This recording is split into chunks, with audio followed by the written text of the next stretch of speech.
Welcome, traveller, to the very first report on my humble channel. It is in fact my and my opponent's first game of Old World, so mistakes will almost certainly abound, but I wanted to try out this format all the same. The report will be short and, I hope, to the point.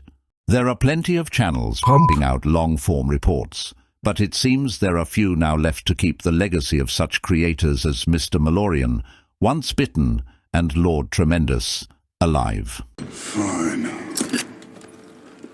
I'll do it myself. So the idea is I'll narrate a slideshow, try to keep it under 10 minutes long, and throw in some top-quality memes to boot. Nice. In the interests of brevity, I've decided not to do a scrolling army list or anything like that. We don't do that here. Instead, you can see the army lists in the video description if you so desire. Anyway, we're playing the bog-standard open battle scenario, and as you can see, I've deployed my flying monsters on each flank, with the centre anchored by infantry blocks backed up by my ranged troops. The High Elves adopt a similar setup, with the Lord on Dragon deploying across from my left flank. Here's a better view of the Elves' centre, where you can see the Swordmasters set up behind the windmill. The perfidious Elves get the first turn, and here's their movement. It's fairly tentative, with the dragon advancing only slightly, and the Silver Helms on the far left also galloping up a bit.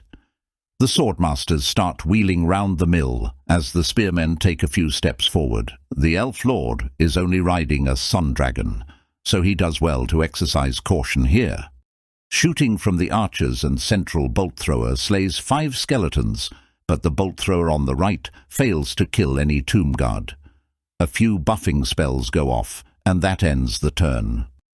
Here's my turn 1 movement. The Necrosphinx flies up somewhat cautiously, as it's a bit too far to get a charge off on the Silver Helms. The Tomb King on Dragon swoops forward with impunity, however, preparing to fly round to the rear of the Elven army next turn. I'm not too worried about the bolt throwers, as he's wearing the armour of ages. There's a lot of potential for aggressive expansion. My level 2 priest has a couple of offensive spells, but they're out of range. In shooting, I target the Spearman with the Screaming Skull Catapult, but the shot scatters to this useless position here. The Ushabti slay 2 with their great bows, though. On to Elves turn 2. Oh look, I forgot to mention that I resurrected all of the slain skeletons last turn. Anyway, the Silver Helms on the left charge the Sphinx. Look, in hindsight it probably wasn't a great move, but we're just seeing what things do as we go, and a cavalry charge seemed fun. The rest of the army is more cautious, however, with the dragon flying to the centre behind his infantry blocks. 3 skeletons die to shooting from the archers, and both bolt throwers target the bone dragon, but fail to wound thanks to the king's magical armour. His Archmage gets 3 spells off, making his own unit ethereal, giving a 5+ ward to the Swordmasters and making the Spearmen unbreakable. He can do a lot. Boy, can he's talented. On to combat then. The Silver Helms are outmatched, but it doesn't help that they roll shockingly poorly too. They do no wounds to the Sphinx, who slays all but 1 in return. They flee, and he pursues and catches them, reforming to face the flank of the Spearman. My turn 2. I failed to resurrect any skeletons this time. The Sphinx makes an easy charge into the flank of the Spearman. I actually back my skeletons up a bit, as I don't want the Swordmasters to surge into them just yet. My king flies round into the midst of the elven lines, ready to cause them a bit of a headache. I don't cast any spells. The Ushabti kill a single Swordmaster, and the Catapult completely misses again. Useless. Combat's very predictable. The Sphinx slays 7 Spearmen, taking no wounds in return, but because they're unbreakable, they just give ground a bit, and the raging undead construct follows up. High Elves turn 3. The Lord on Dragon charges into the Sphinx, and the Spearmen reform to face it. The Swordmasters turn around to face the Bone Dragon. The same 3 spells go off again, onto the same units. The archers unleash a deadly volley into the skeleton warriors, slaying 4 more. However, the bolt throwers come unstuck again against the bone dragon and don't manage to successfully wound it. Oh my God! Wow! In the center, the Sphinx takes 3 wounds altogether and crushes a lot of the Spearman in retaliation. It loses combat but doesn't crumble, thanks to its indomitable rule.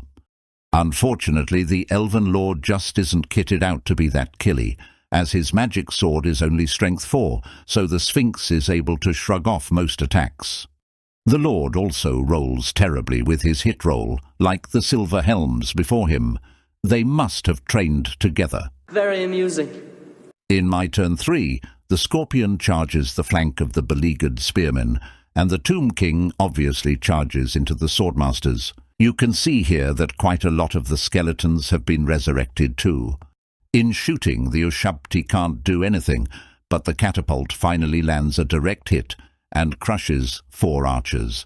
Even though they're ethereal, it can still hurt them, as it has magical attacks. I expose people to magic. Combat sees the Sphinx reduced to 1 wound, but with the help of the Scorpion, the Spearmen are all wiped out. The Lord loses combat and falls back in good order, with the Sphinx following up. The Tomb King slays 4 Swordmasters, who do nothing in return. They simply give ground.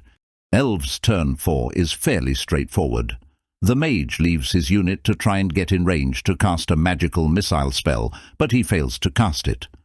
The Lord on Dragon finally slays the Sphinx, and the Tomb King slays a whopping 9 Swordmasters, again taking no wounds in return, but they still don't flee.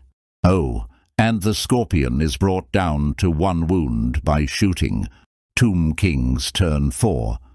My infantry blocks are still too far away to charge into the Swordmasters, annoyingly. The Scorpion charges into the Elven Dragon Lord. Nothing happens in shooting as the Catapult misfires. Combat is incredibly tense here, as the elf fails to slay the Scorpion, which then gets to make its monster-slaying attacks before the dragon itself gets to strike. Unfortunately, it doesn't manage to land a killing strike, and the dragon then promptly finishes it off. Pretty big eater. In the other combat, the Swordmasters finally manage to get a wound onto the dragon, but are then all slain in return. At the end of my turn 4 then, we call the game with a Tomb King victory, as most of the elves have now been destroyed by the merciless undead onslaught. So that was our first Old World battle. Everything went rather well for my undead boys, although I barely got to cast any spells. The elves were hampered by poor rolls in combat, and we also agreed afterwards that the elf list could do with a bit of tweaking, as the Lord on Dragon just wasn't very threatening, especially compared to my own Dragon Rider.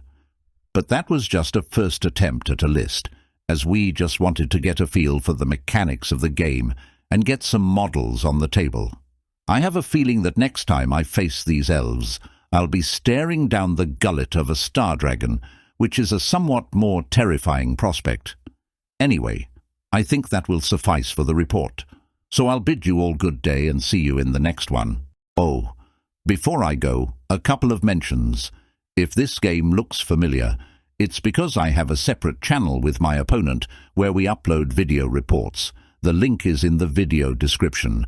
And lastly, if you enjoyed this report, I do 40k reports in a similar style on a different channel, albeit with different narration and significantly more memes. I'll also put a link to that channel in the description. Good day.